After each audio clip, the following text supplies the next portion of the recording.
A lot of this isn't going to make sense to you, and I'm sorry about that. I'm just going to start at the beginning, with the house.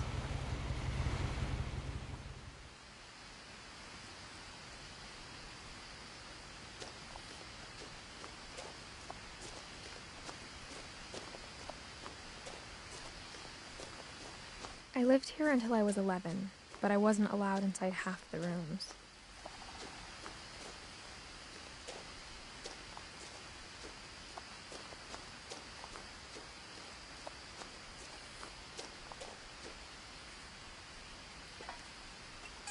Inside the mailbox were bills from 7 years ago, marked urgent, open immediately.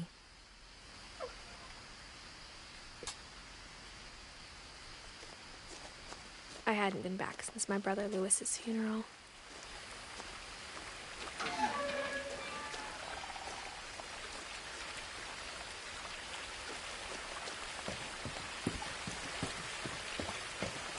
In her will, my mother left me a key, but didn't tell me what it unlocked. Maybe she thought I'd know, or she thought that the mystery would be enough to bring me back.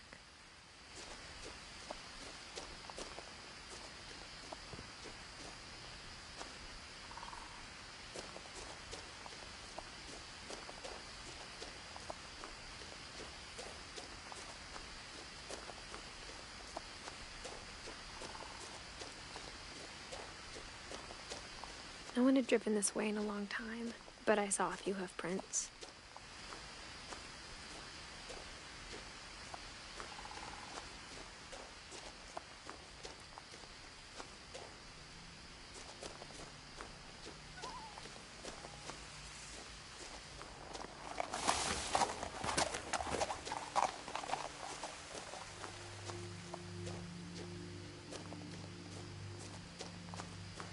The truth is, even after I inherited the house, I never thought I'd come back to it. But now I had questions about my family that only the house knew the answers to.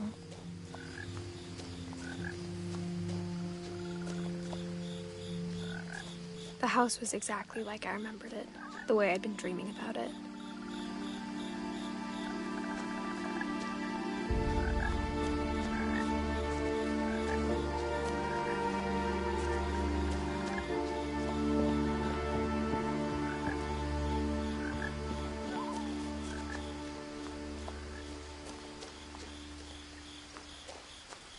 As a child, the house made me uncomfortable in a way I couldn't put into words.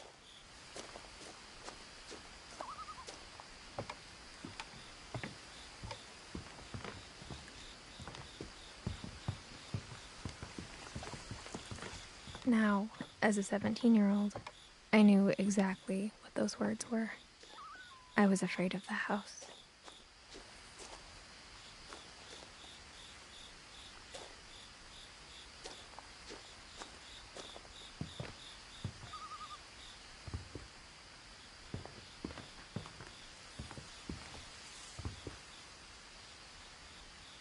I hoped the key might unlock the front door. It didn't.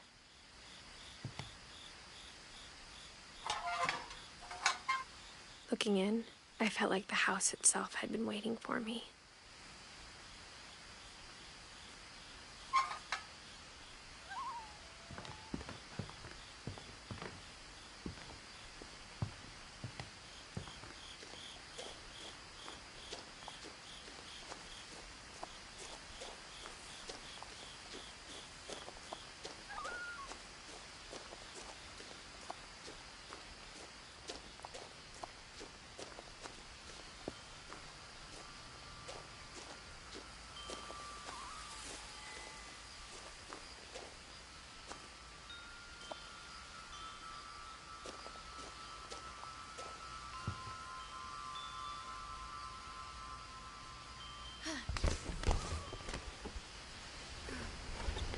Crawling through the doggy door used to be a lot easier when I was 11.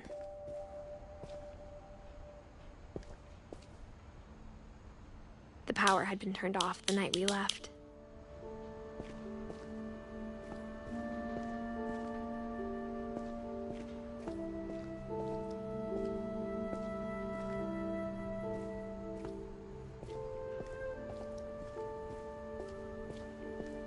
For the first time in years, I felt like I was home.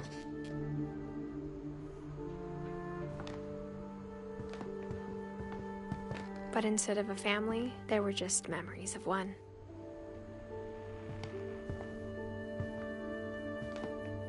Like how after Louis started working at the cannery, we all got sick of eating salmon.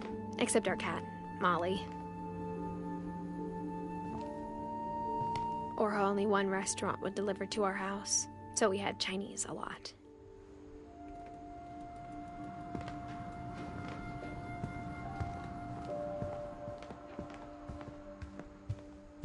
The table was still a wreck from the night we left. It was like a bomb had gone off, killing everyone but sparing the furniture.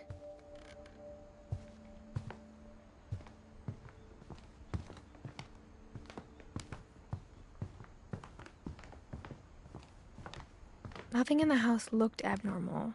There was just too much of it, like a smile with too many teeth.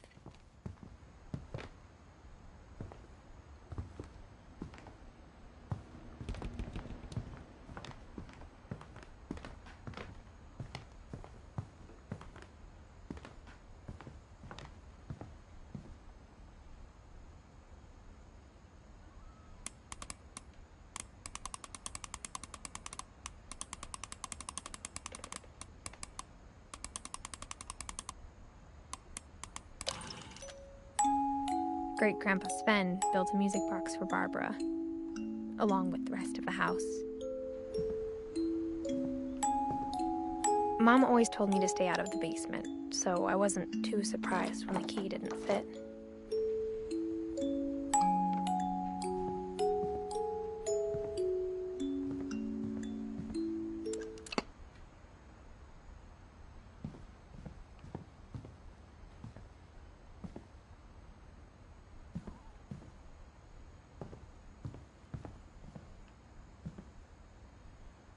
After Milton disappeared, Mom sealed up all the bedrooms.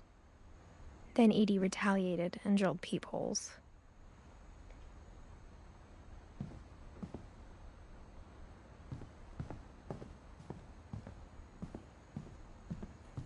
I spent a lot of time playing in Great Uncle Walter's room. I think my mom sometimes regretted not sealing it up. Louis told me there were secret passages, but I never believed him.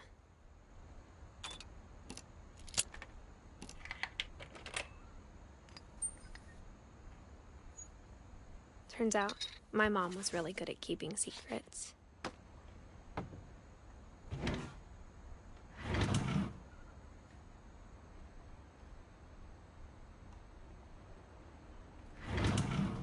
Now it was time to find out what my mom had been afraid of.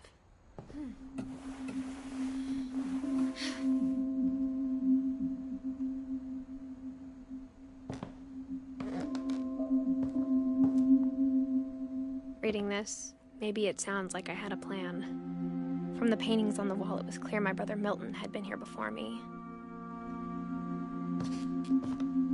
But I had no idea what was behind that door.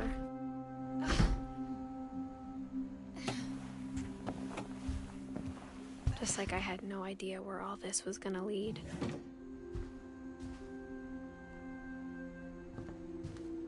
I grew up looking at Molly's room through the peephole.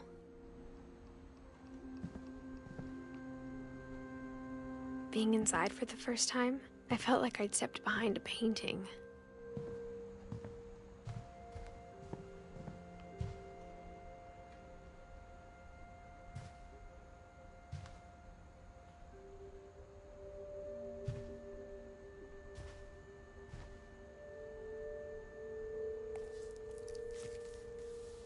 December 13th, 1947. Dear Diary, I'll be gone soon, but I wanted to tell somebody about what's gonna happen. It started when Mom sent me to bed without dinner. I woke up and I was starving, so I looked around for something to eat.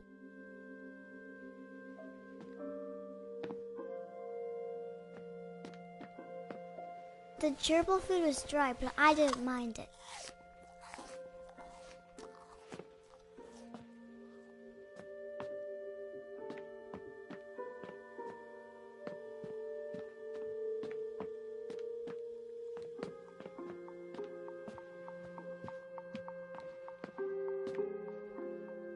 My Halloween candy was all gone.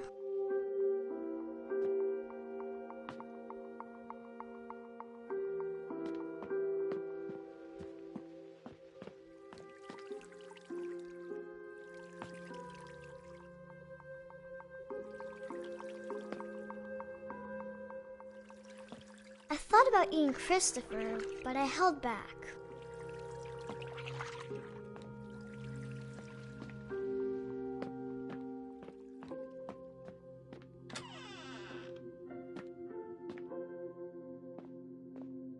I kept eating and eating.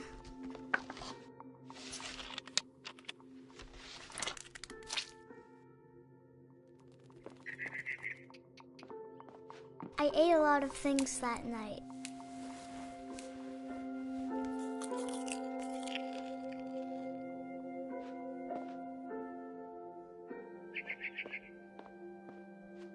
Then I heard chirping outside my window. It was a barn swallow going back to her nest. I reached out for her.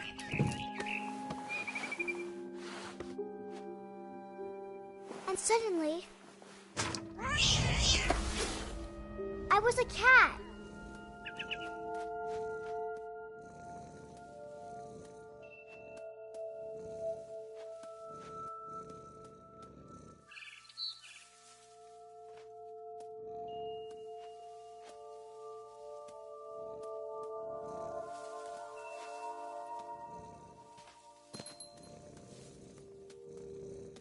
I tried to be quiet, but the bird was really scared.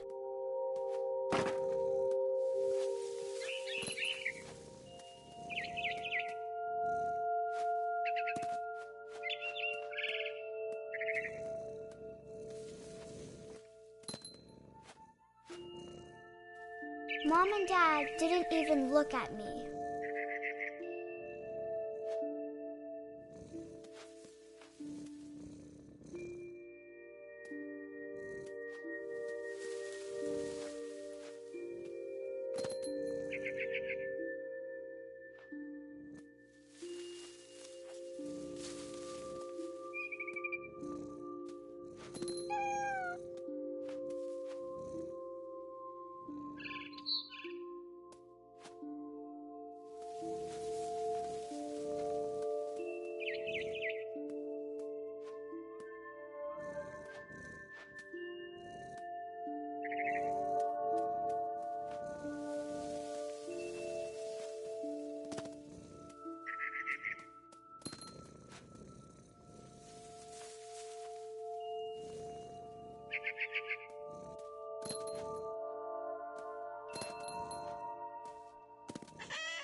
I jumped and I almost got her.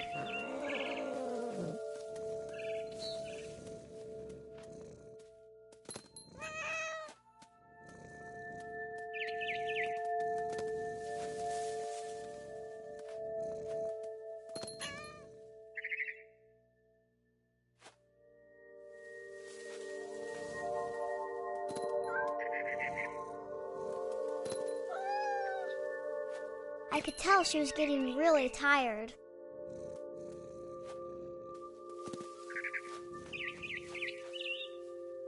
Now I was up in the big tree. I promised Dad I wouldn't climb it anymore. All I cared about was eating that mama bird. I gobbled her up. And suddenly, I was an owl. First, all I heard was the wind. Then I heard little teeth nibbling in the grass.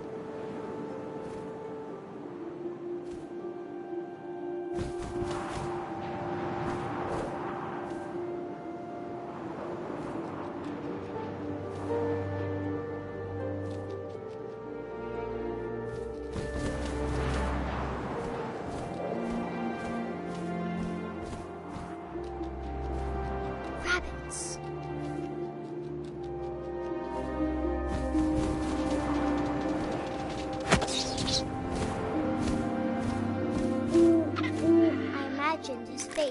waking up and seeing mine through my talons. I swallowed him up, and I didn't chew one bit. Then I flew off to find something bigger.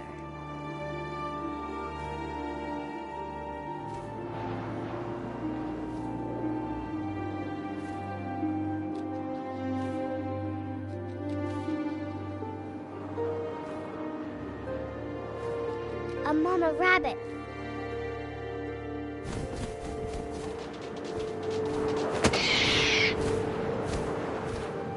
She was almost too big to carry. I started choking, but I couldn't stop eating.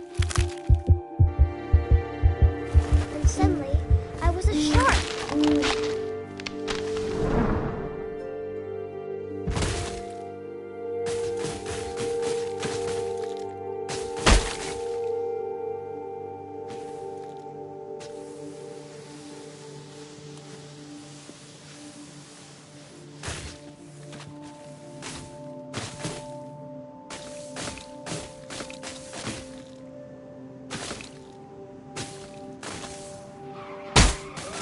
I rolled off a cliff and into the ocean.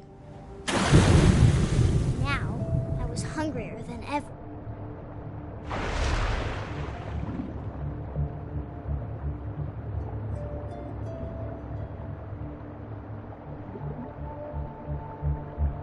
I wanted fat, juicy seals. I tore off her flipper, and it tasted really good.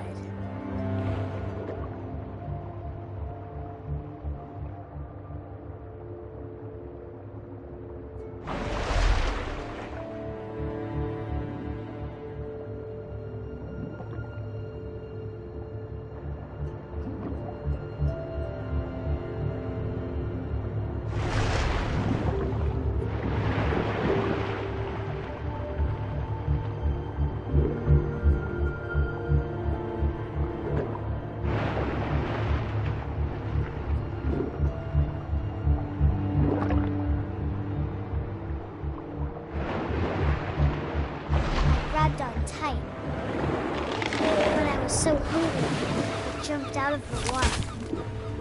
When I opened my eyes, everything had changed.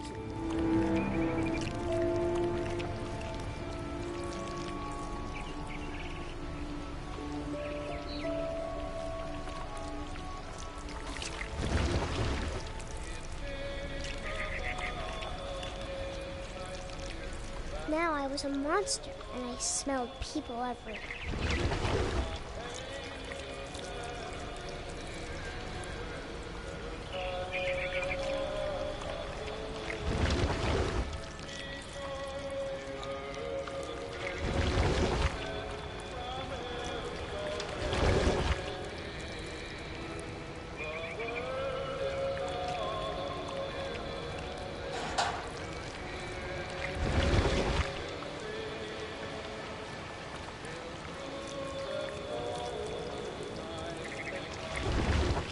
I was big, but I moved real quiet.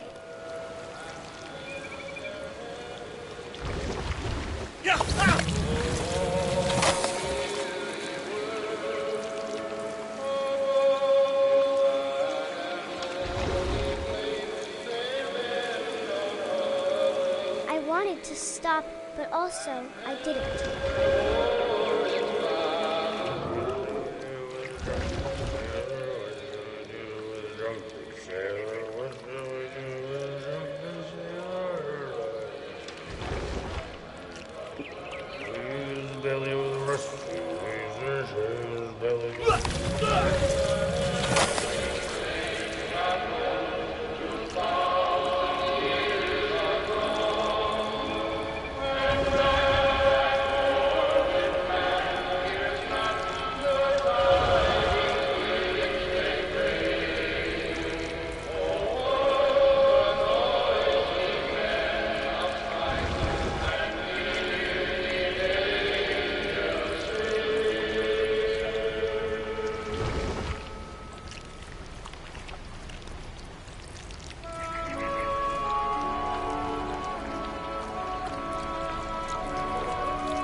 last passenger, I was still hungry. And across the water, I smelled something new. Something I had to have, so I swam towards it.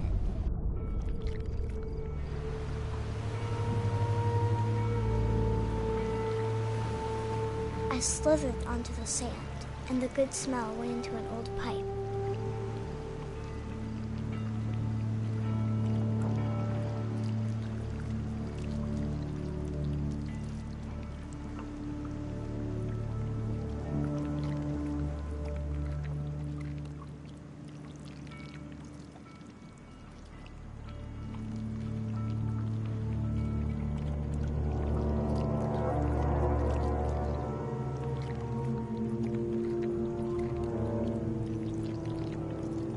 I got closer and closer.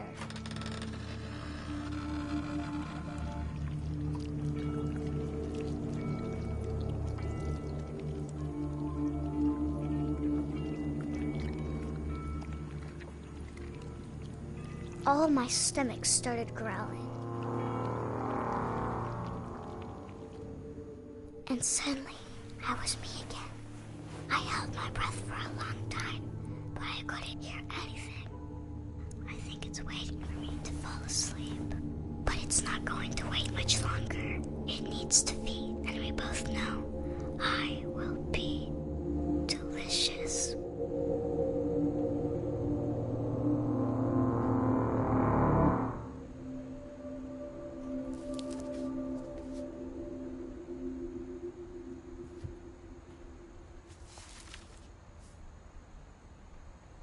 I'm not sure if I believed all of that, but I'm sure Edie would have.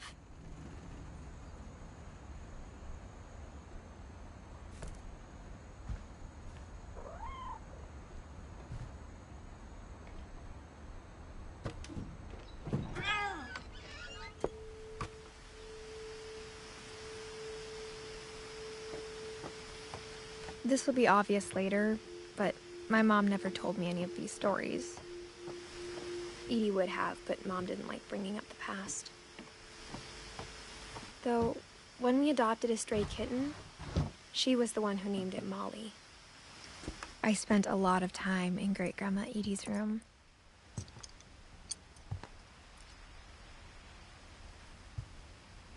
Edie knit me a new pair of gloves every year, just in time to replace the old ones.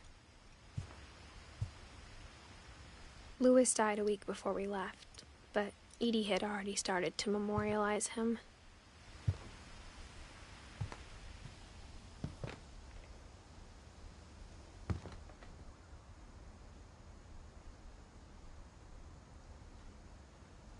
Her room was like a museum. For 500 years, the Finches have been famous throughout Norway for their fortune and misfortune. Odin Finch buries the latest victims of the family curse, his wife Ingeborg and their newborn son, Johan. On January 7th, 1937, he set sail with his family and his house, hoping to leave the curse behind. But 40-foot waves off the coast of Washington send the house and Odin to the bottom of the sea. Odin's daughter Edie, with husband Sven and baby Molly, step ashore on their new home, Orcas Island. Odin Finch is the first to be buried in the new family cemetery. His daughter Edie is already dreaming of a new Finch house.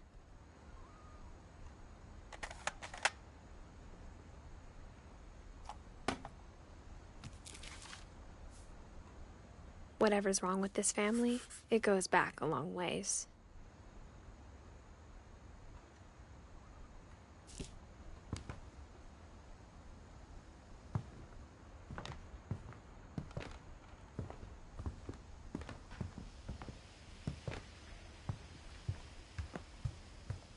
Even in her 90s, sometimes Edie seemed a lot younger than my mother.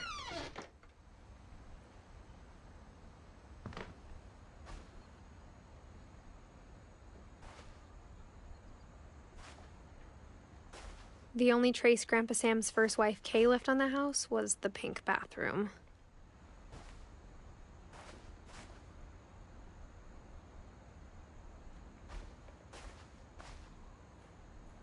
It was a pretty big trace.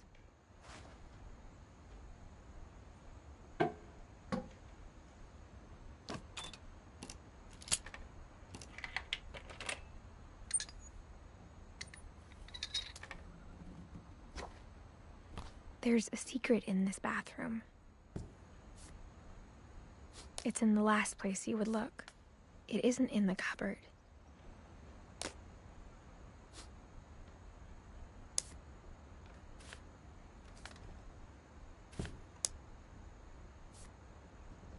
It's hidden in this book.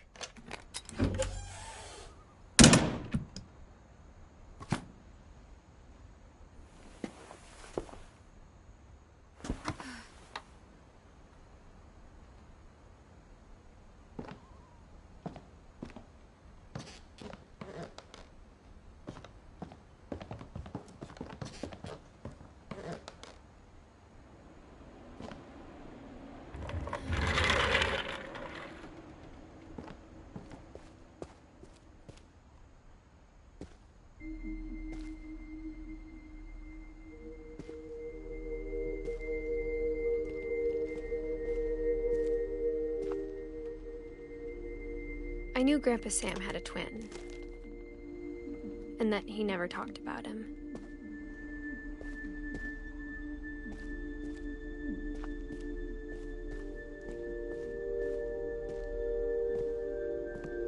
I guess my grandpa didn't like history any more than my mom did.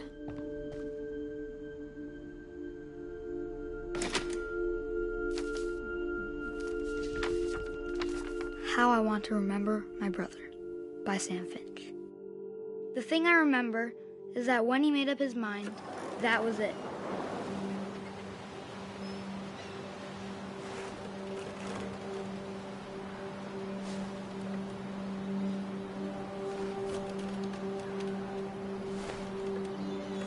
My brother said he'd die before he ate another mushroom, and he did.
At Barbara's funeral, we swore we'd never be afraid again, and he wasn't. I think Calvin always wanted to fly.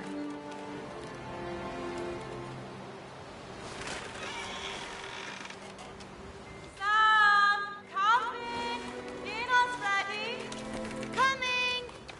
But that day, he finally made up his mind to do it. I told him going around was impossible. Maybe if I hadn't said that. Calvin! I'm not gonna tell you again! Maybe if the wind hadn't picked up. Then maybe he'd still be here. But I doubt it. I think he'd already made up his mind. That's what I want to remember about my brother.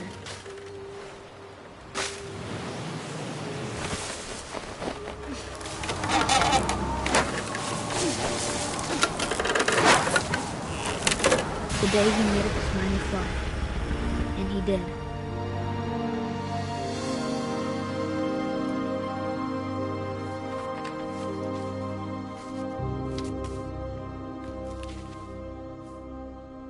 Calvin's story felt strangely familiar.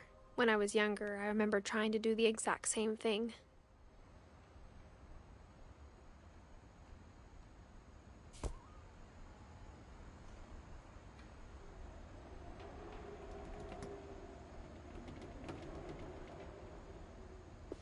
After the funeral, Edie roped off Calvin's half of the room.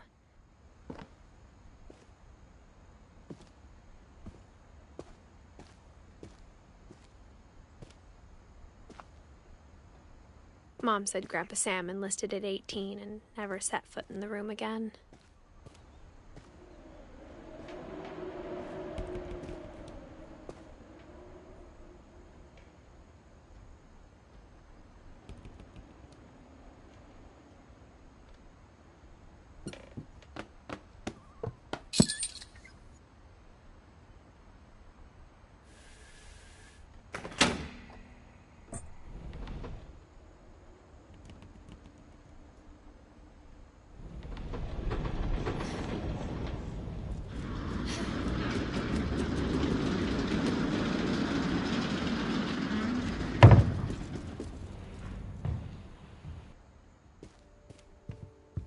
The passages were a pretty tight fit.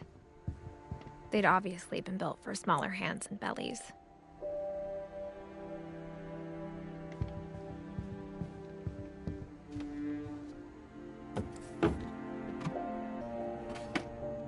Growing up, I always thought of Barbara as a child star.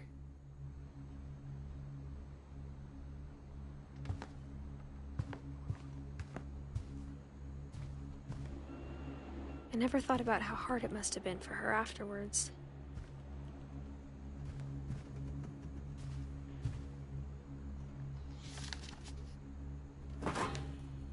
Of all the stories people wrote about Barbara's death, I'm surprised Edie saved this one.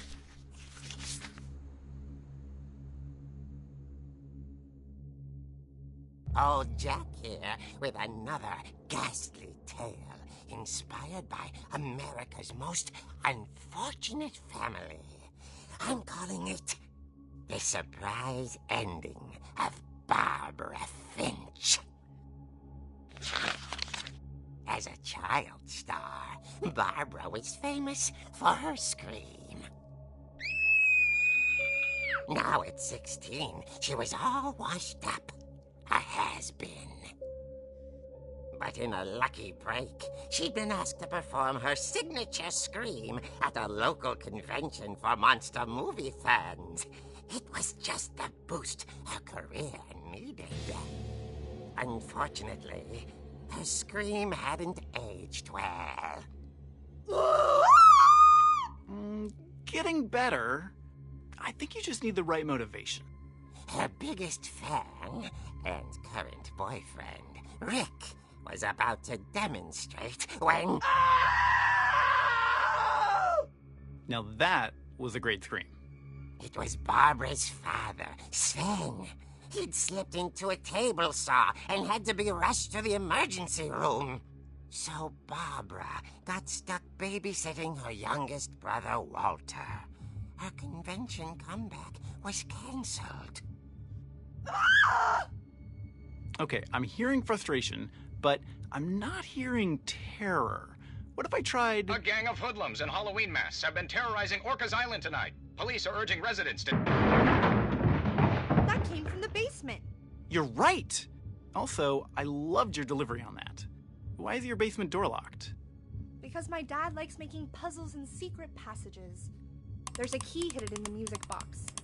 The secret is to keep winding and winding until finally the key pops out. Thanks, babe. I'll be back in a sec. 20 minutes later, Rick hadn't returned. So Barbara went to look for him, right on cue. She reached for the music box.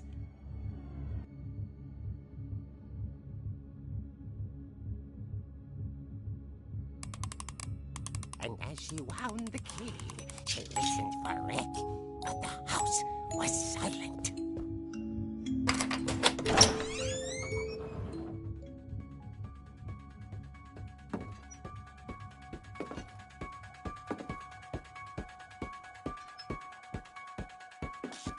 She found Rick's crutch and imagined the worst.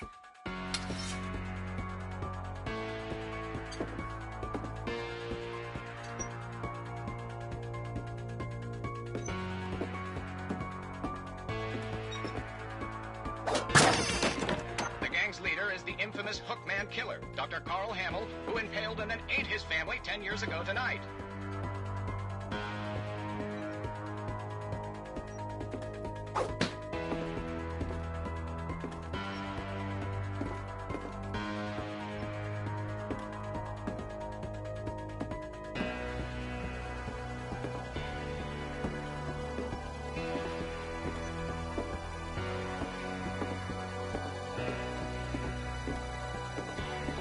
The old fridge rattled and grew still. Oh dear!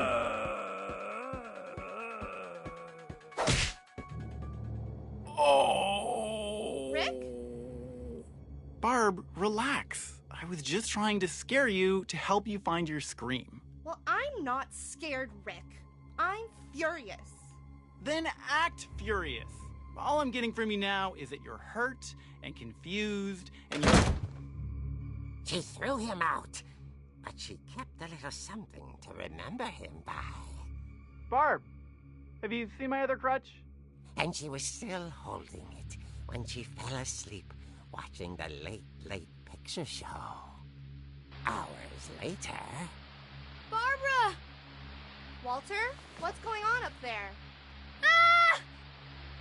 Okay, I'm coming up, but if this is a trick, you're dead, Walter.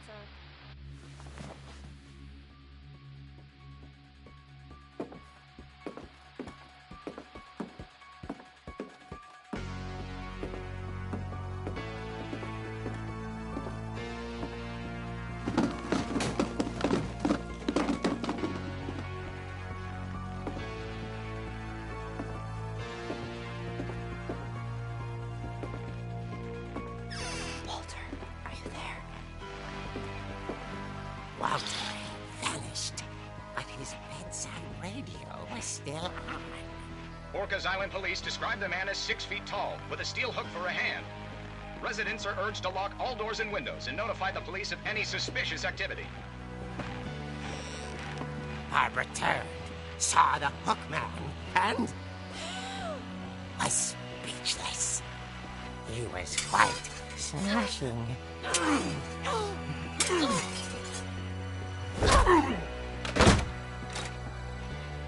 And he was. He couldn't get enough of Barbara. Okay, Barbara, there's gotta be another way out of here.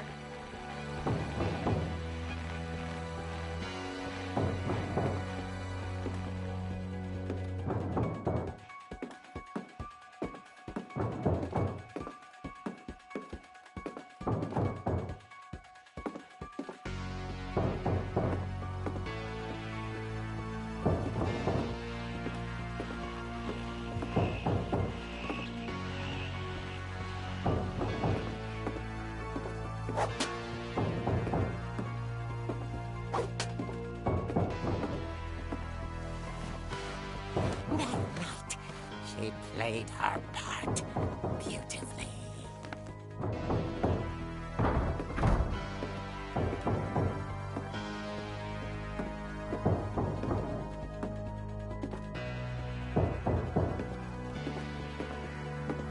Molly's door hadn't been opened in years. The hinges groaned.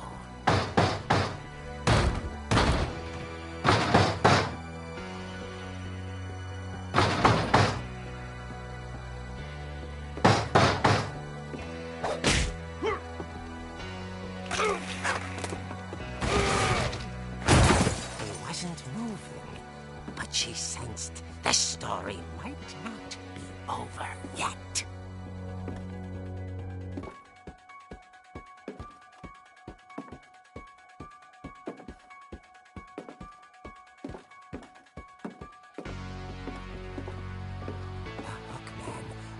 vanished. She listened for his breathing, but all she heard was...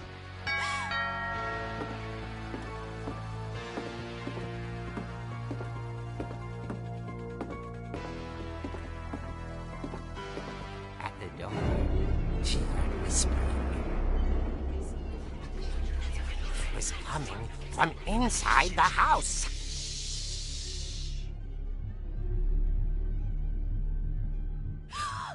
Oh dear. The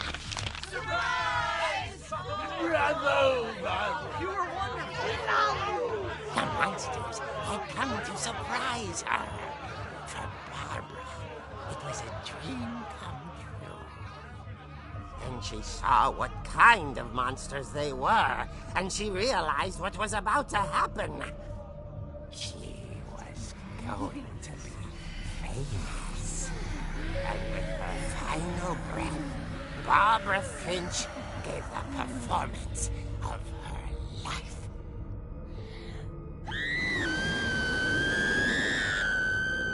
I wasn't there myself, but I hear Barbara was magnificent.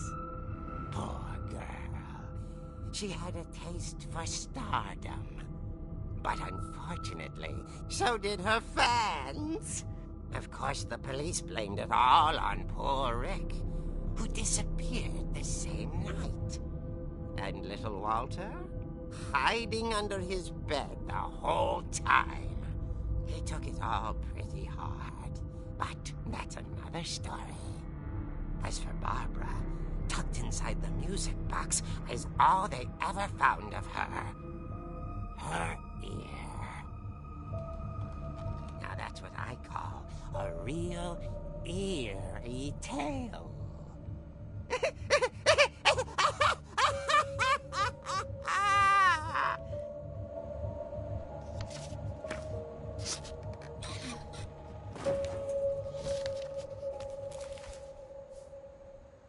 Edie told me all Barbara wanted was to be remembered, as absurd as that comic was. Maybe what Edie saw was a happy ending.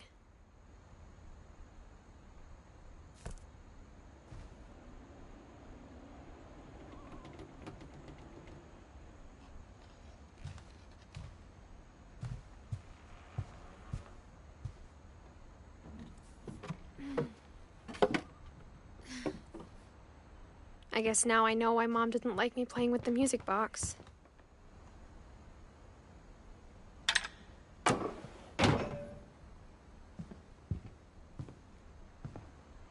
Edie's father, Odin, built the original house.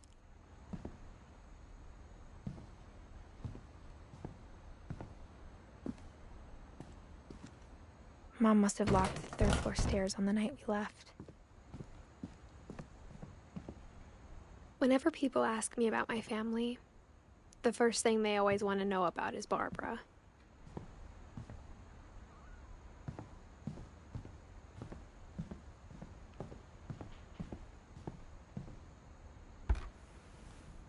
Molly always seemed like a girl I could imagine being friends with, if she hadn't died in 1947.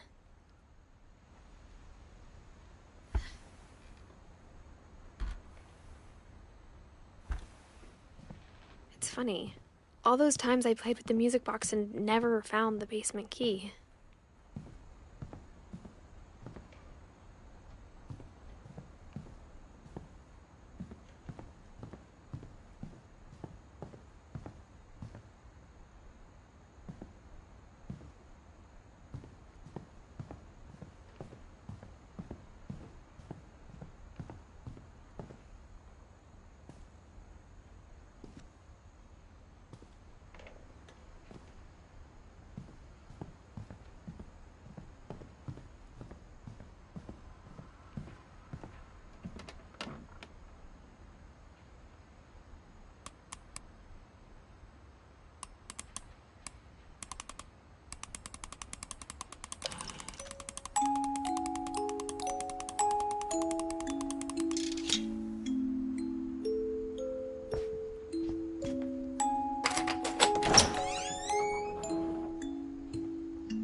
Mom said the basement was off limits, unless I wanted another tetanus shot.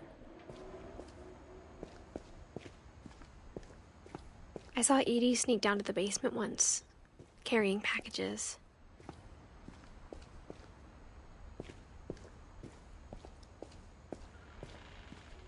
I thought maybe she was hiding presents.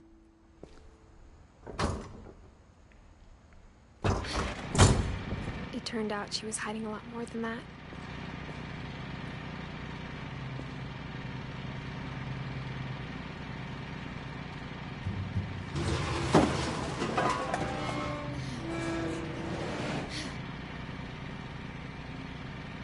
I remember asking Mom once about where Walter had gone.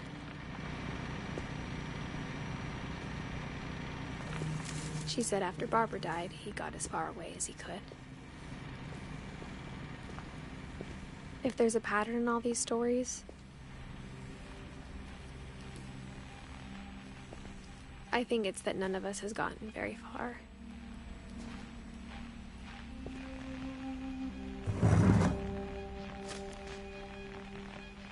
Goodbye, everyone. I can't believe I've been down here for 30 years. On that first day, after the shaking started, I didn't think I'd survive a week.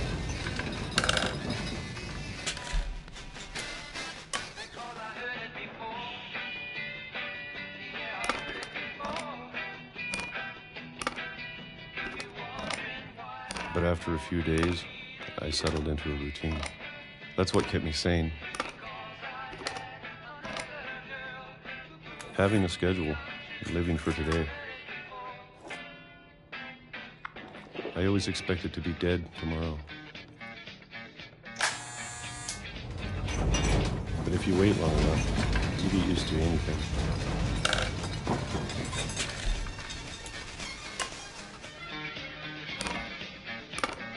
Even a monster on the other side of the door starts to feel normal.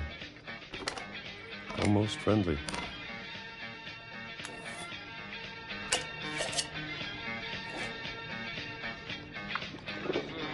And then one day, everything just stopped. Whatever that thing was, it was gone. Maybe it got tired of waiting. Or maybe I just got tired of being afraid.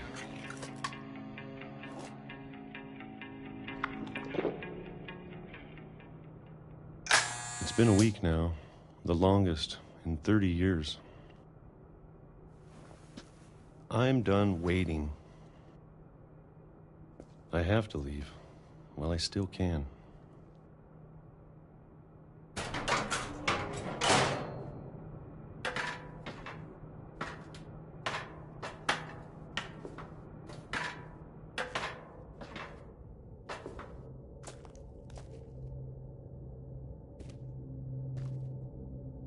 I know it's out there, somewhere.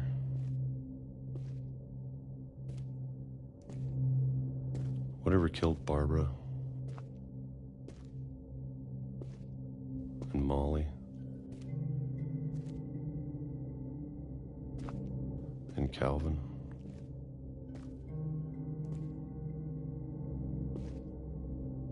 Maybe this is all a mistake. But I need to stop living the same day, even if it kills me.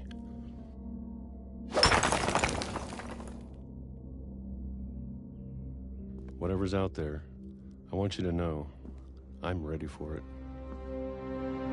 I'm going to appreciate all of it, especially the food. I don't mind if I only have a year left, or a month, or a single week. I'd be happy with one more day. I can already imagine the sun on my face.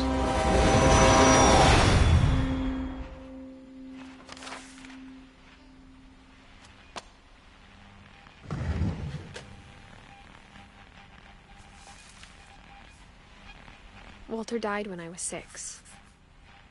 I can't believe my mom never told me he was down here.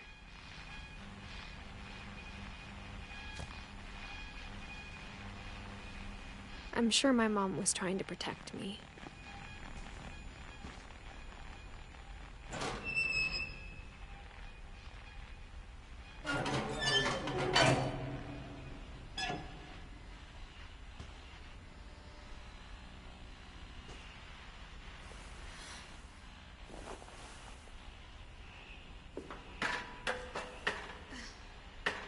Maybe she was afraid I'd end up like Walter. But if she never told me about an uncle under the house, I can only imagine what else she was hiding. I don't want to make the same mistakes she made, trying to bury something that's still alive.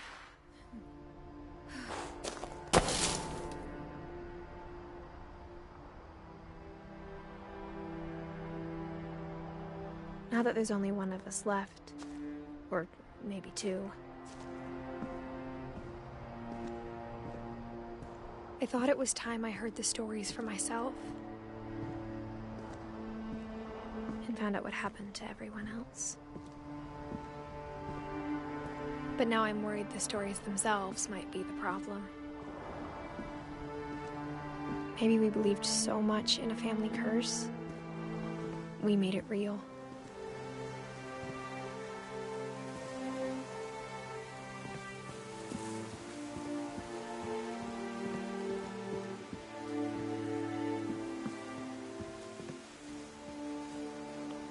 I don't know if I should even be writing this.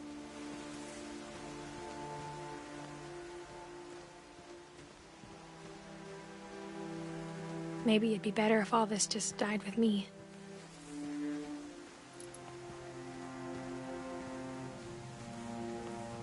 But I thought you should know about your family.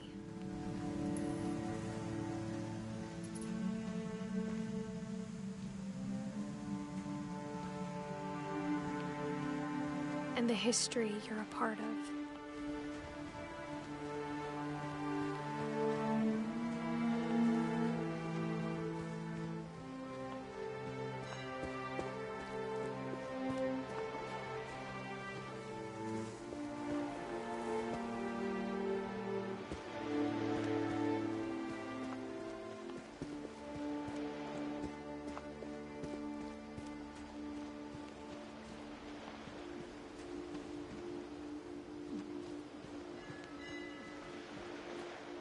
Though to be honest, I feel as lost as you probably do right now.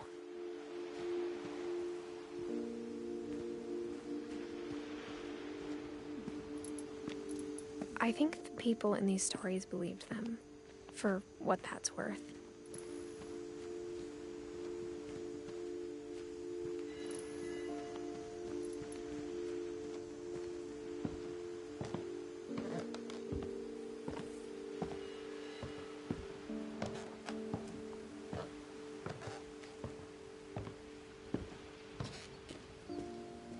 And when you look at the house, that history of imagination and stubbornness and madness, any of it seems possible.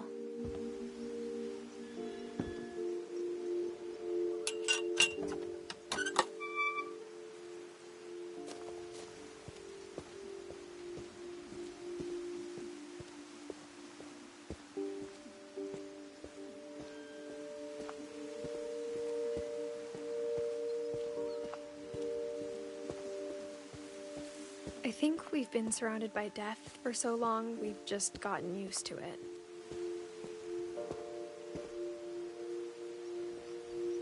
What kind of family finishes building a cemetery before starting the house?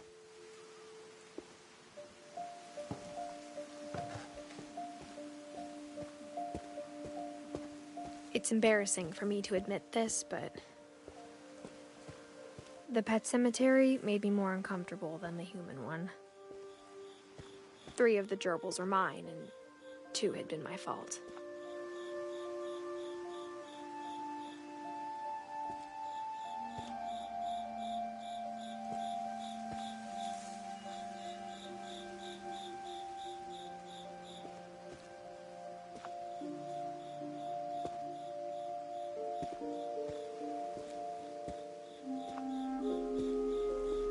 Sven built the house, but it was Edie who designed the cemetery.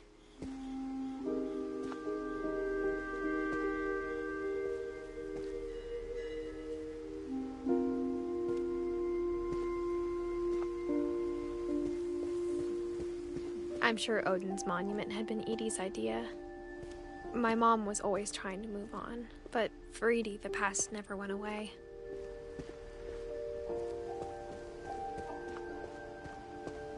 She could see it poking out of the water at low tide.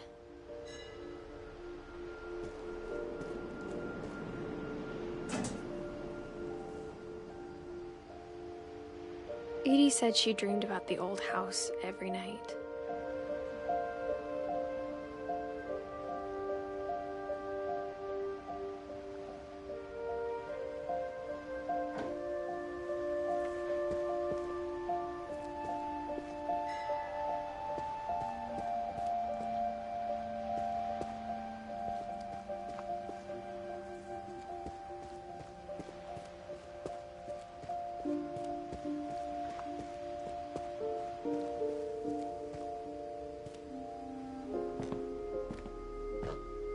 But the older I get, the more I can see where my mom was coming from. Her dad had been pretty strict, but it wasn't enough to save her brothers. She was just trying to do better.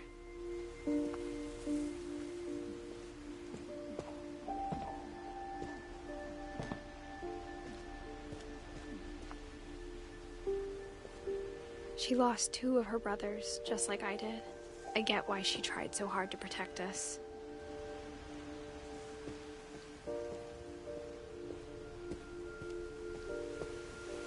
There's so many things I wish I could ask my mom now. Part of me thinks this is what she wanted all along. For me to come back someday and find everything out for myself.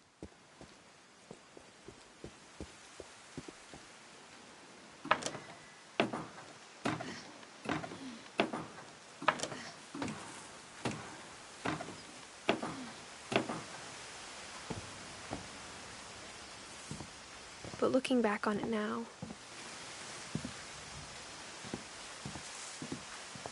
if she told me there was going to be so much climbing, I never would have come when I was 22 weeks pregnant.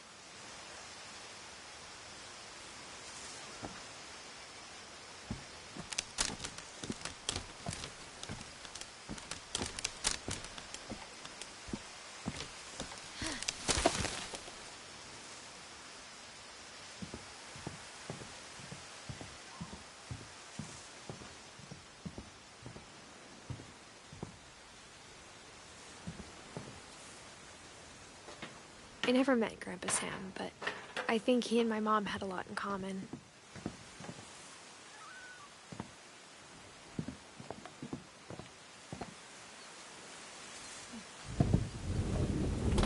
They were both pretty intense.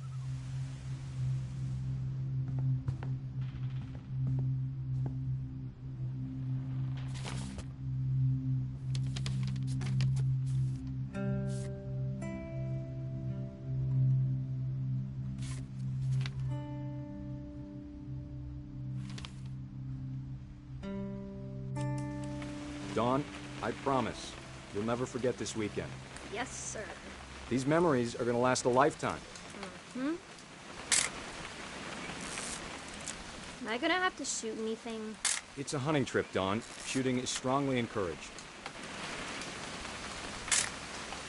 Shouldn't we be leaving?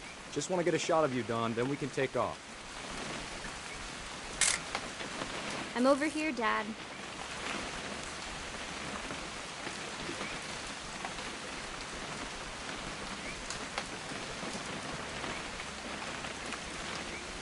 What? Perfect. It's gonna rain the whole weekend, isn't it? Please just take the damn picture. Hey, language. I will never forget this weekend, Dad. That's the spirit. Okay, got it. I'm gonna take some pictures, okay? Just be careful. That camera's older than you are.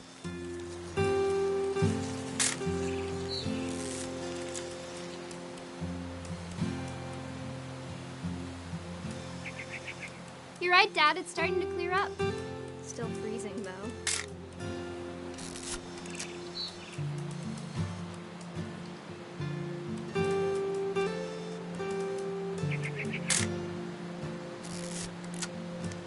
Definitely should not have drunk all that coffee. Hold still while I take a picture of you. I definitely... Hey! That's a keeper. Nothing quite like being outside. I'm just saying, I'm not always gonna be here, Don. You'll need to remember this stuff, if you want to survive. I'll be fine, Dad. You know who else thought he was gonna be fine? Some guy who died. Don, I'm being serious. I know, Dad. You're always serious. Doesn't being out here make you want to chill out? Well, to tell you the truth, I haven't been out here in 20 years.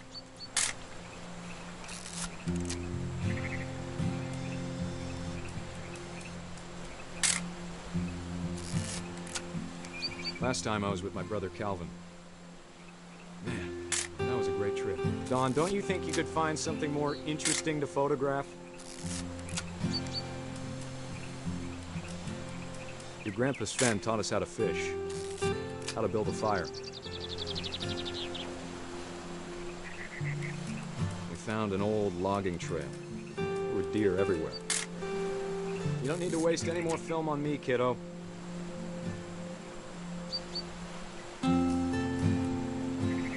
I bet if I could remember where that trail was, we'd spot a buck for you in no time. Give me a minute to check the map.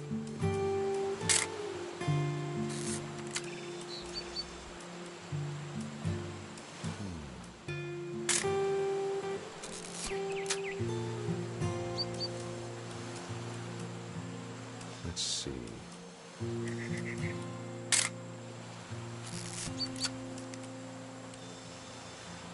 Maybe.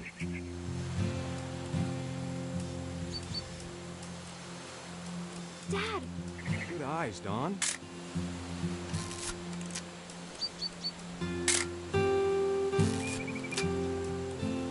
Before you take the shot, let me get a picture of you.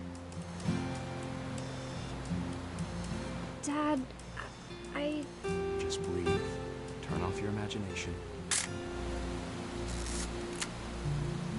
Let me get behind you. Do I have to do this? Don, you don't have to do anything. But if you want to survive, you'll need to be strong. Great shot, Don!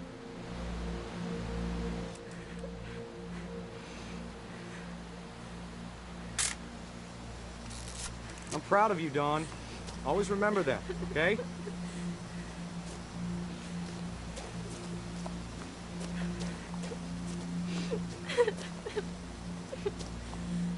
Sorry, Don. Just gotta reset the timer.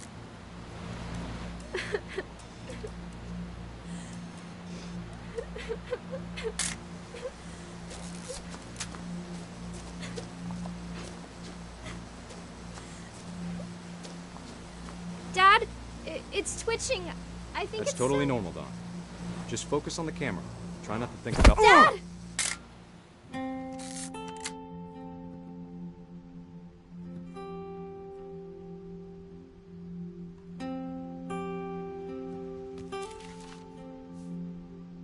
Of all these stories, that's the one I wish most that my mom had told me.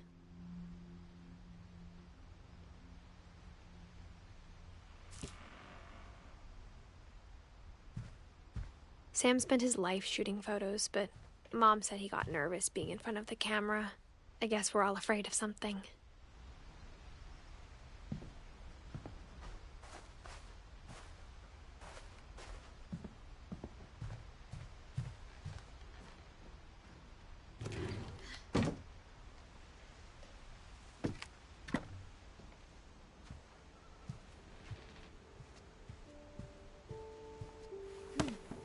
After Sam died, my mom and Edie got really close. They'd both lost a lot.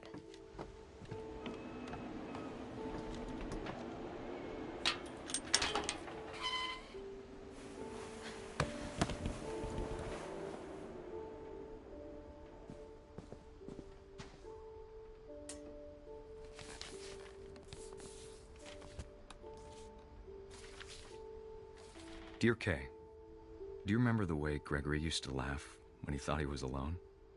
Like something funny was happening, but only he could see it.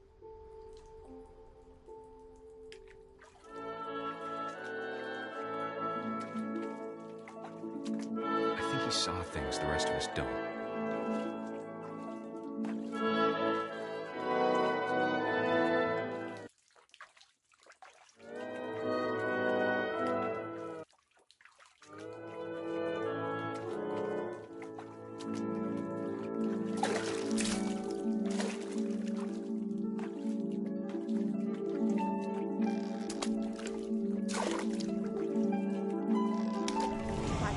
Gregory, it's time to... Hold on, sweetie. Hello? Sam, I told you I don't want to talk right now. I wonder what he saw.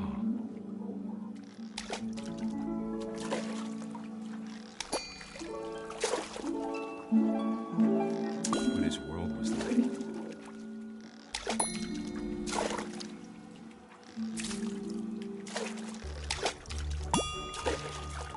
Reminded me so much of Calvin. Lost in his imagination. Whatever it was, he saw.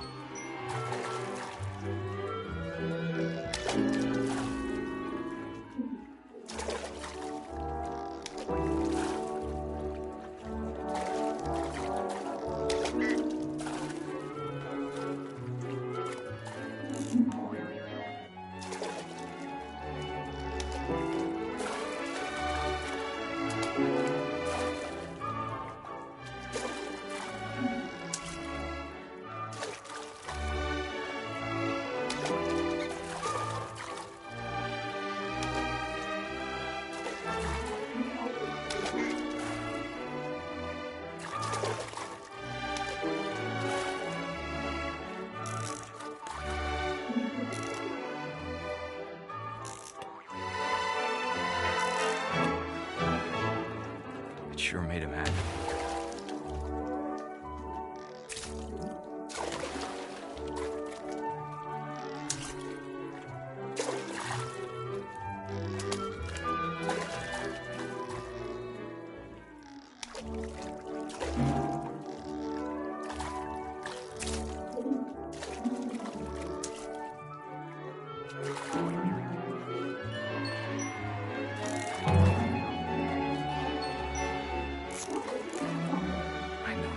Sounds.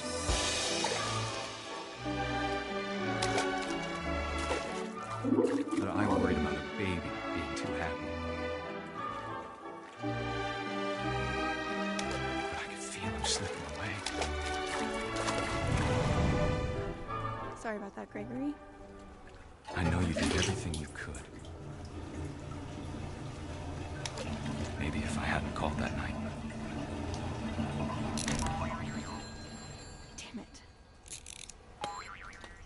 Hold on, I don't want to hear this.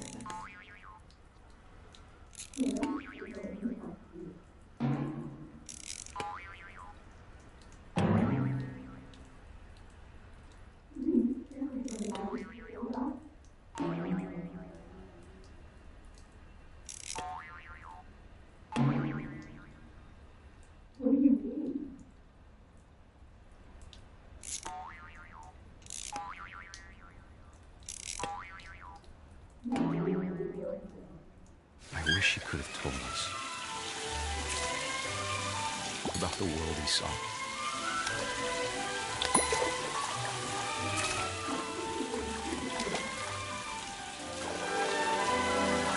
There's so much I don't understand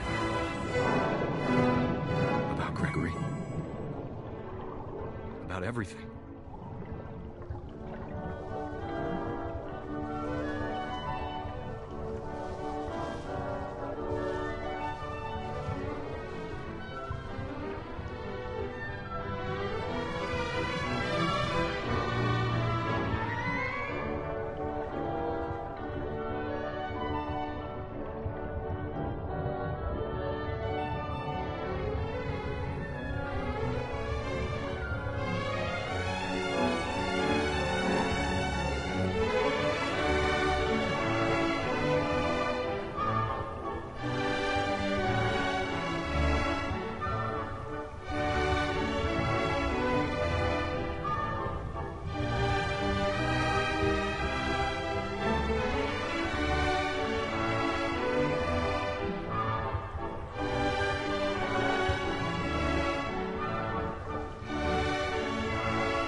he'd want you to be happy too. Good luck, Kay. Love, Sam.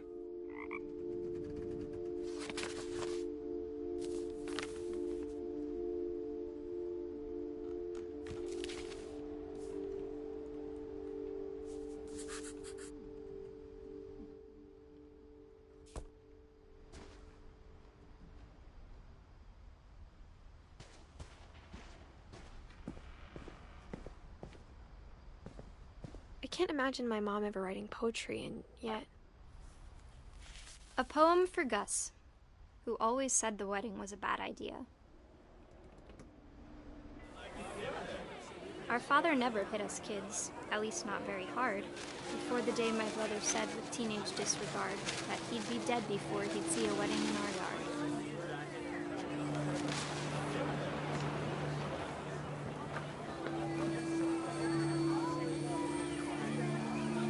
My father made him come, of course, but Gus stood far apart, just flew his kite and bottled up the storm inside his heart.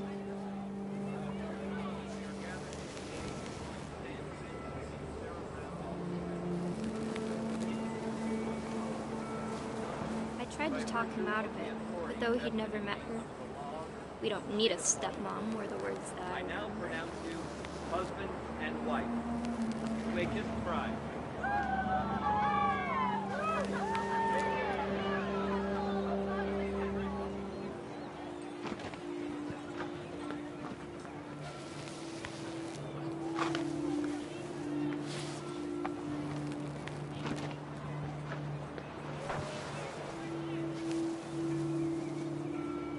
When the time for photos came, Dad ordered him to come here. But Gus declined, and as a sign held up his middle finger.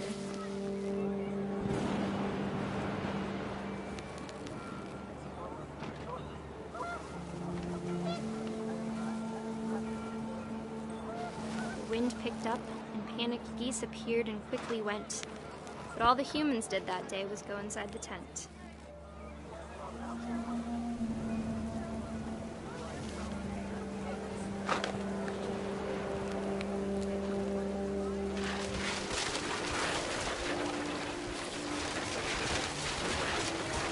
The rain came down in buckets then, but no one seemed afraid that nature might destroy the tent our dad had crudely made.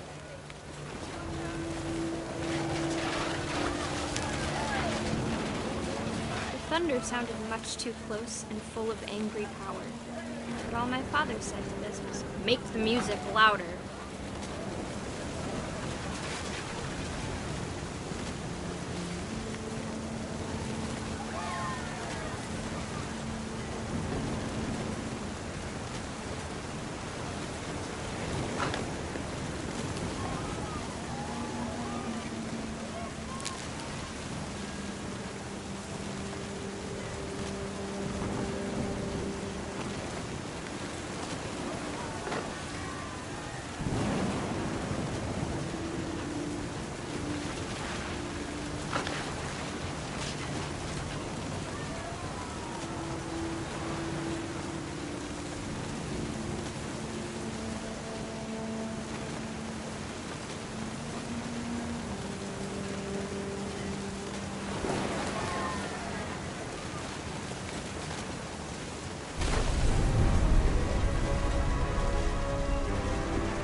I wish that I could truly say I thought about you on that day.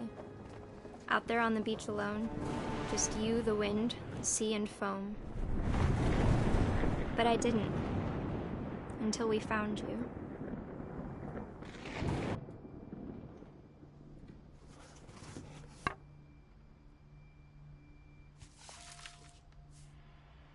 She never talked about him, but Mom told me once if I was a boy, they were going to name me Gus.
Instead of hiding from death, Sam seemed to go out of his way to meet it.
My mom moved up to the loft after her brothers died.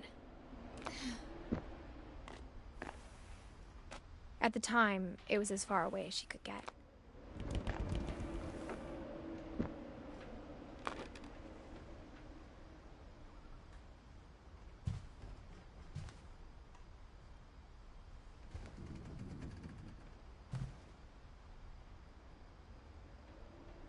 Religion was another thing my mom never talked about, but I think it helped her a lot after her dad died. She spent a summer building houses in Calcutta, where she met my dad, Sanjay.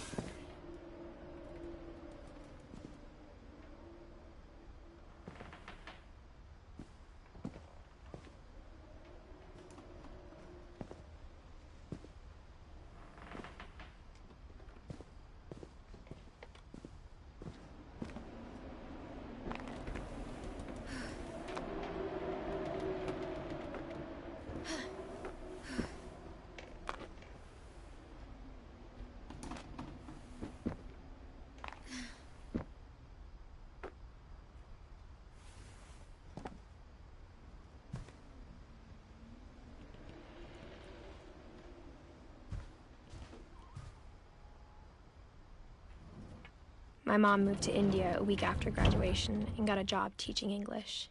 Louis was born a year later.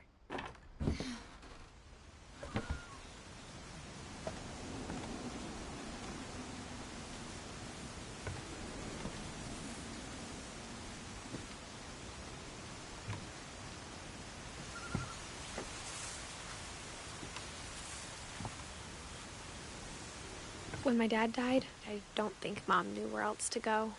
I'm sure Edie was happy to have her back.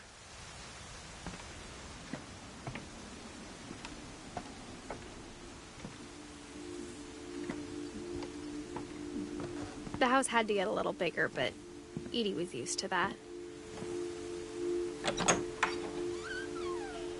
And for a while, things were good. Almost normal.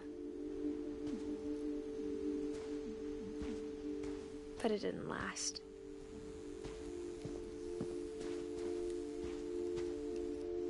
The beginning of the end was Milton's 10th birthday, when Edie gave him a castle.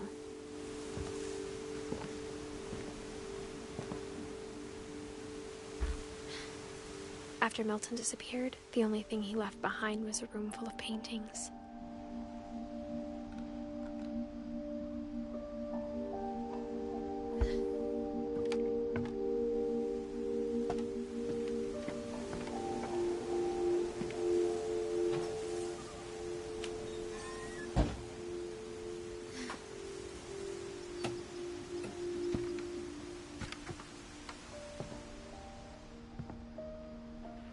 I think Edie was happy to finally have another painter in the family.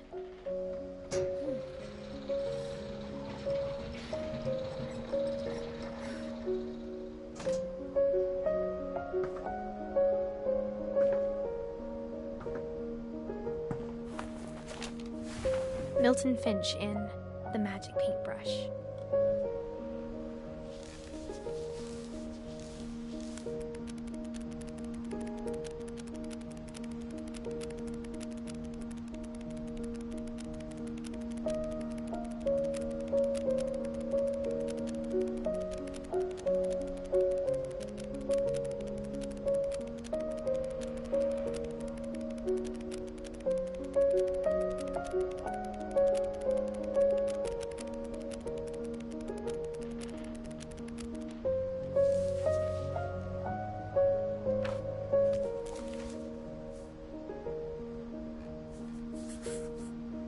I was 4 when Milton disappeared.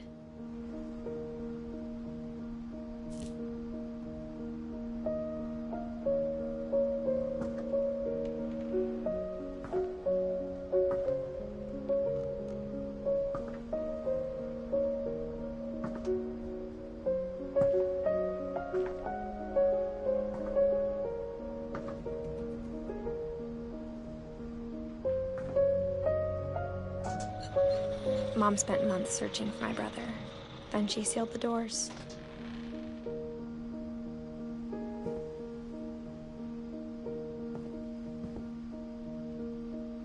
Whatever Milton had found in the house, Mom didn't want it getting out.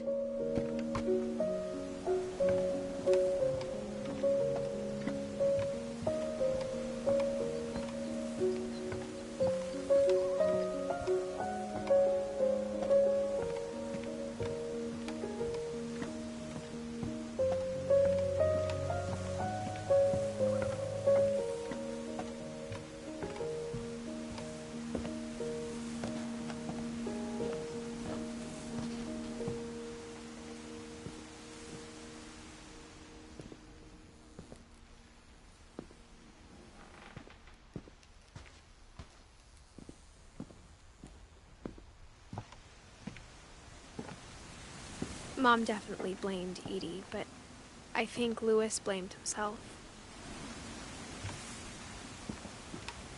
After he graduated, he just spent more and more time in his room, until Mom got him a job at the cannery.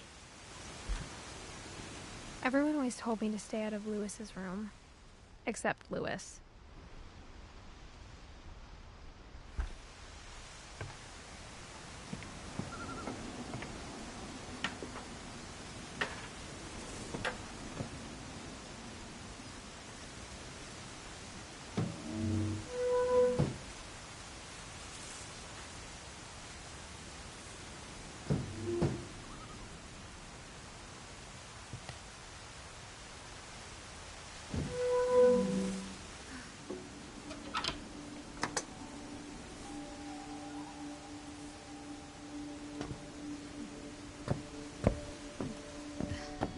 Lewis's room smelled very, very familiar.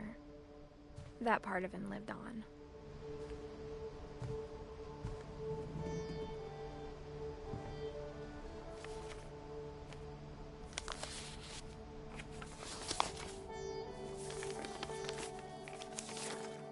Dear Mrs. Finch, as Lewis's psychiatrist, I can understand your desire for an explanation. As I see it, the trouble began in January, shortly after we convinced your son to seek treatment for substance abuse. Newly sober, I believe Lewis first noticed the monotony of his daily life.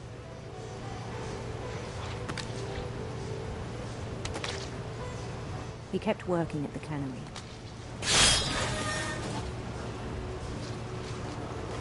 But he withdrew part of himself.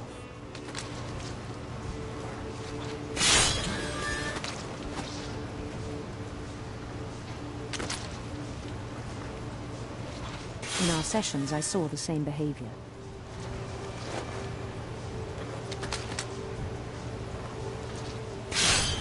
His mind began to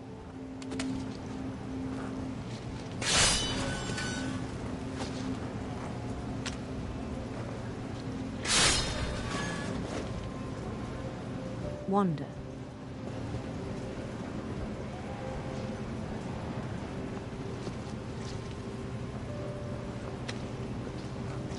I asked him to describe it. He said he started small, imagining a labyrinth. He'd feel his way about. Then something moved. Bats and toads.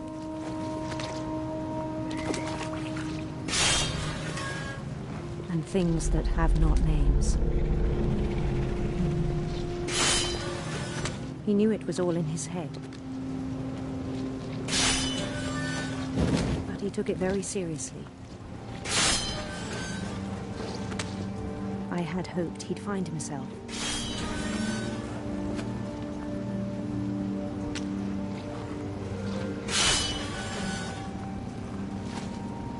But he found something more. I worried about him then, daydreaming at the cannery.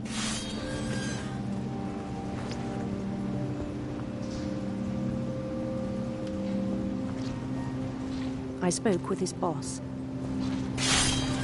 but he said Lewis had become a model employee. Methodical, tireless, focused. Like a whole new Lewis. So I let him go on.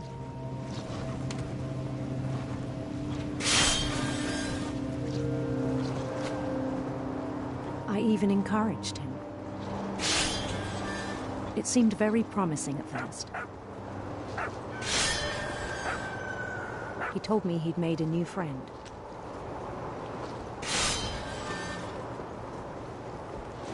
On the edge of a city he named Lewis Topia.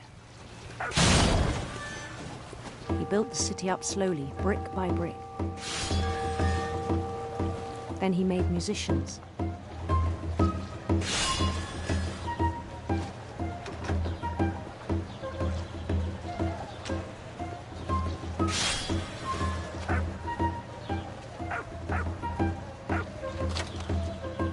And songs for them to play.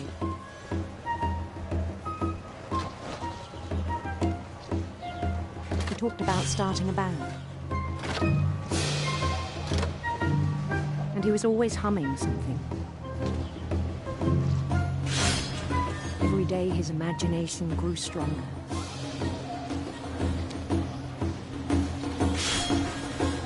He no longer spoke at the cannery. But his chopping was as reliable as ever. Then one day it struck him. All the cheering crowds, even the stones under his feet, were all in his imagination, so he could do whatever he wished.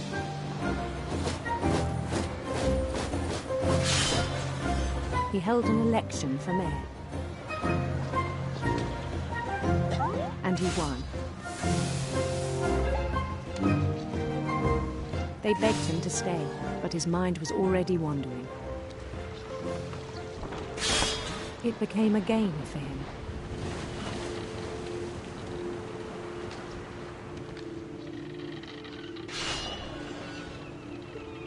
He'd conquer a city, then immediately push on.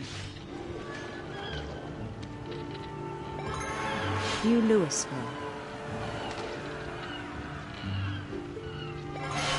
St. Louis. He started drifting away from our reality.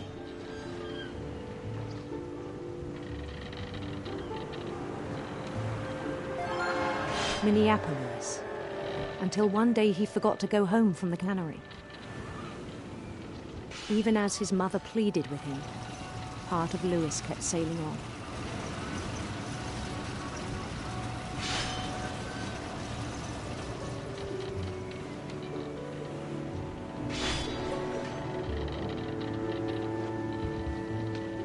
In Louisburg, he heard rumors of a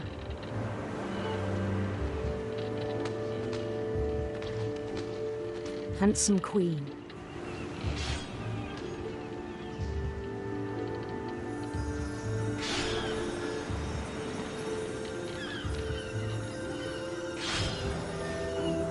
The queen was on her own quest for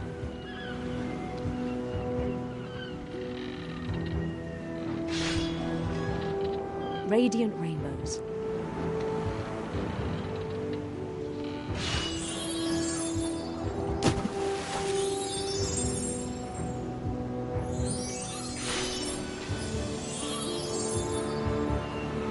He followed the sound of her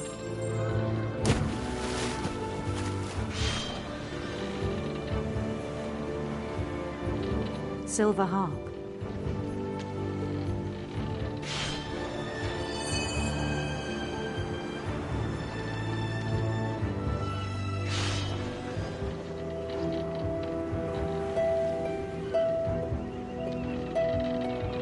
His chase led him to a golden palace east of the sun and west of the moon. Even then, his logic remained sound.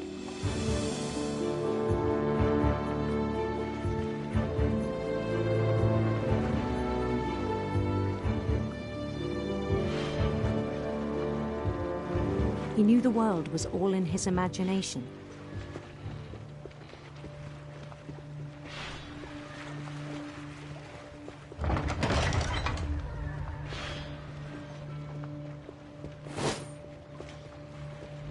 But he was so proud of having created it.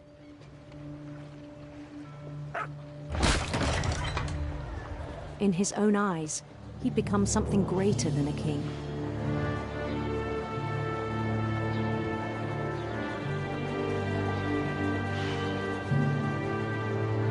For someone who'd never known success in the real world, I think it was overwhelming. And then it struck him that the real Louis was not the one chopping salmon, but the one climbing the steps of a golden palace.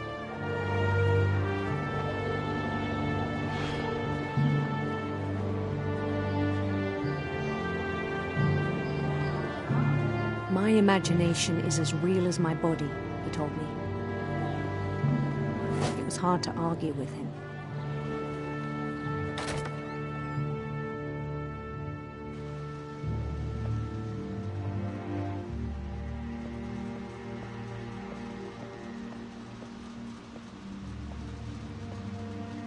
Began to forget the world we know.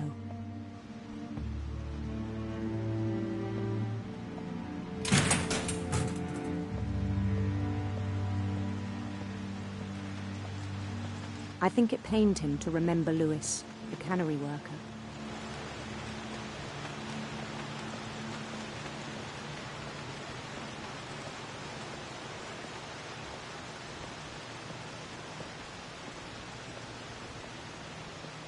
He began to despise the man with a royal contempt.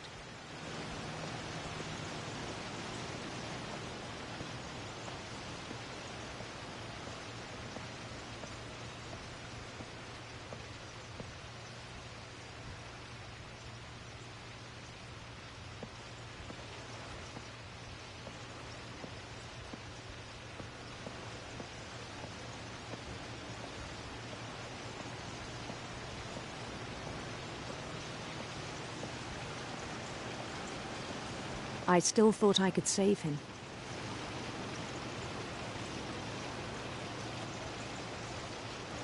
Even after he said he was being crowned king over all the lands of wonder.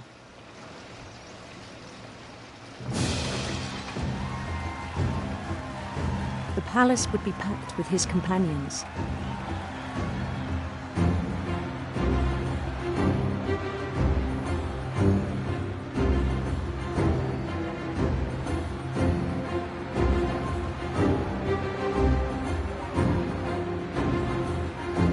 Including the wise Calico who insisted on inviting me.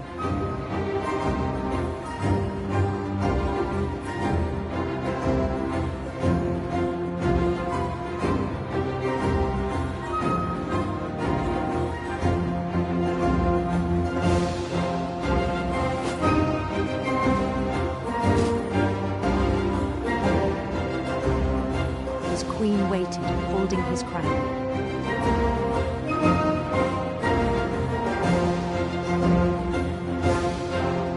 There was only one thing left to do.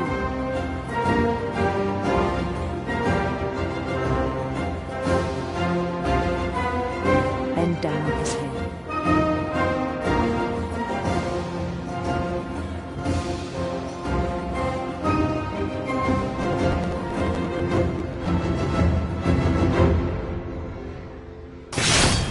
And the rest I think you know. Mrs. Finch, your son was a kind man who will be missed by all of us who knew him.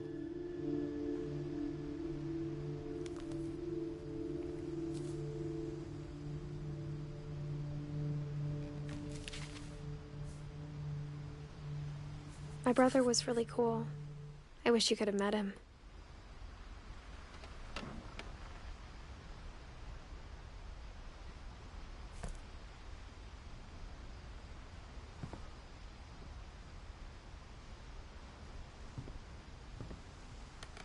Lewis and I spent a lot of time playing games together, but he was surprisingly bad at them.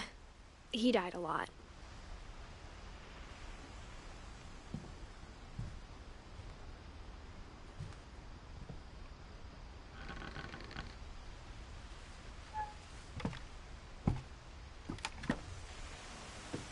On the way back from Lewis's funeral, my mom told me to start packing. She waited until the day before we left to tell Edie. I'm not sure if she wanted to make it easier or harder.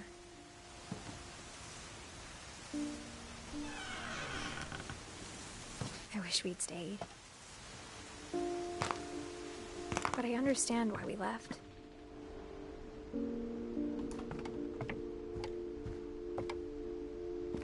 My mom ended up leaving everything behind. What happened that night had been coming for a long time. Maybe it should have come sooner.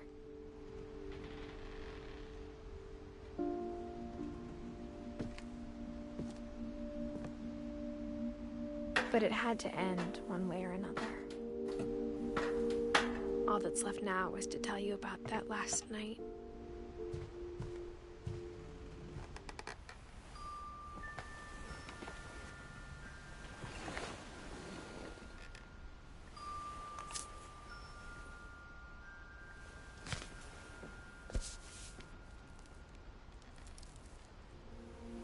That whole last day, Edie just watched us pack and didn't say a word. Until supper, when she raised her glass and said, "To our final night together, and all our final nights apart." Grandma, you know what I said about alcohol. Some of your medications are very Edith, specific. I left a present for you in the hallway. Why don't you go open it? The grown-ups have to argue now. I'm sorry, you're right. We're all leaving tomorrow. Let's just enjoy our last... I'm not leaving. Edith, you're excused.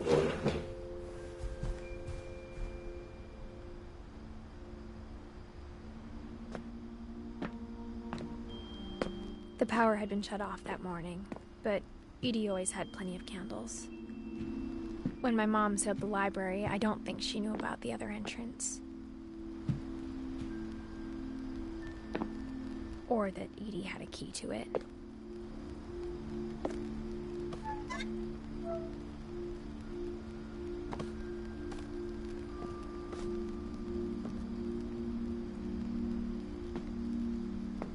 thing you're afraid of isn't going to end when you leave the house.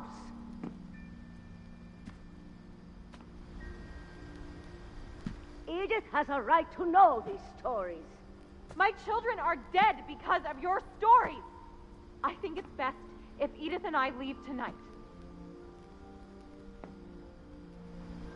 We'll have the nursing home send a van for you in the morning, okay?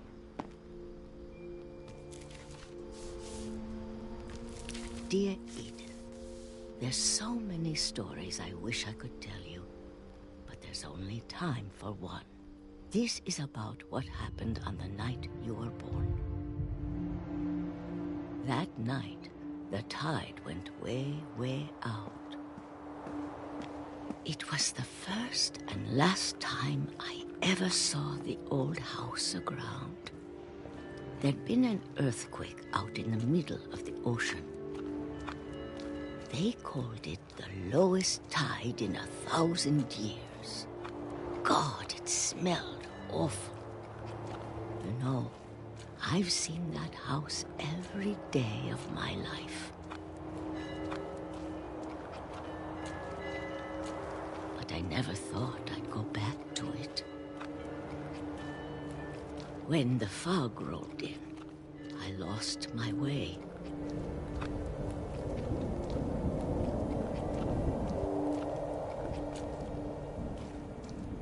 I got turned around.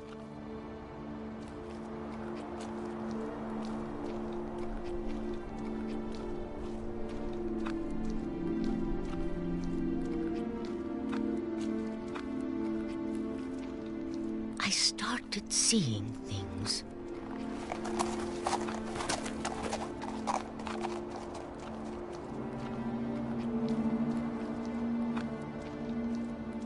Things I'd forgotten had ever existed.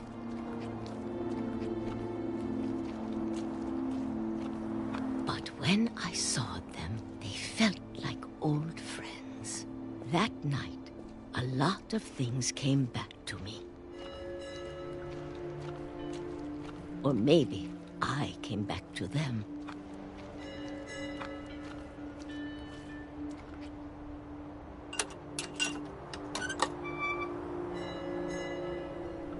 Things I can't explain, but that I need you to try and... Edith, what are you doing in here? It's mine. Edith! Mom, you're gonna rip it! Let go! I kicked and screamed, but Mom dragged me to the car.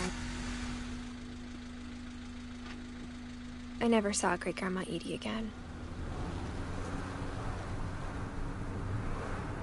The next morning, the van came to pick her up, but she was already gone.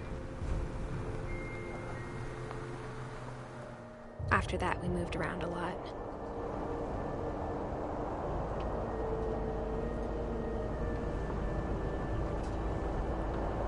We both tried to make the best of it.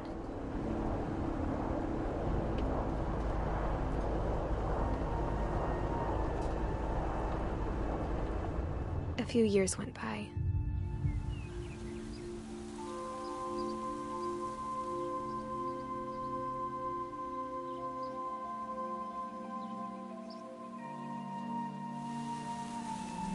My mom didn't like to talk about it.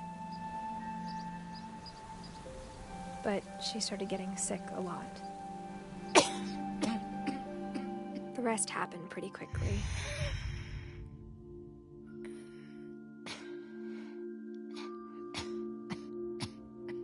She got better for a while, and then she didn't.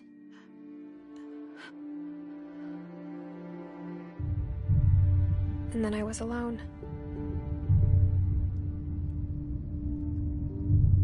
The last Finch left alive.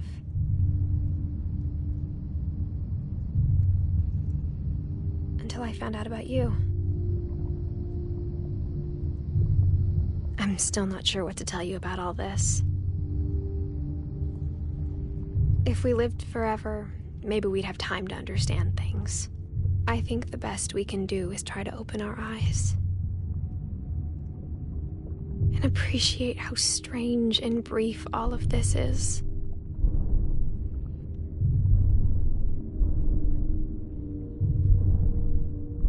This journal was supposed to be for you.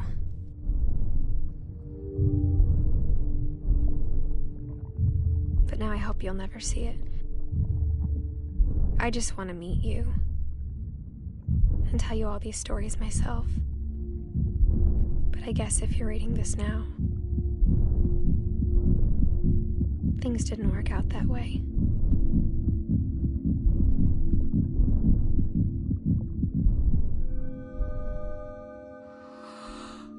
This is where your story begins. I'm sorry I won't be there to see it. It's a lot to ask, but I don't want you to be sad that I'm gone. I want you to be amazed that any of us ever had a chance to be here at all. Good luck.